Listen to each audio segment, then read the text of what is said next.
పోవాలంటే మేము first cable bridge నుంచి డ్యామ్ వరకు పోవాలి, లేదంటే డైరెక్ట్ డ్యామ్కే పోవచ్చు.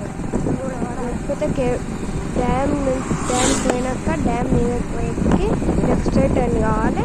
స్ట్రేట్గా 2-3 కిలోమీటర్స్ పోతే ఇట్లా మీకు కనిపిస్తుంది. అంత నీళ్ళు డ్యామ్ దగ్గర కనిపిస్తుంది. మనుషులు లెక్క ఉంటుంది కానీ ఆ మేకలు స్ట్రేట్గా పోతే అందరు పోయే దిక్కుకోవాలి. అంటే రైట్ తీసుకొని కింద పోతే స్ట్రేట్గా కనిపిస్తుంది.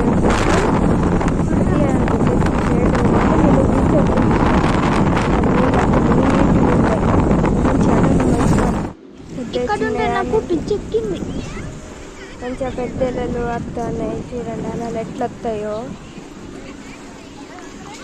అలా మంచిగా నీట్గా ఉన్నాయి నీళ్ళు. మంచిగా ఎంజాయ్ చేయొచ్చు. మేము 2 గంటలు 3 గంటలు ఇక్కడనే ఉన్నాము.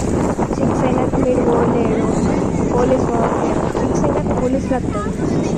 ఇప్పుడు ఎవరిని పంపించారు బెటర్.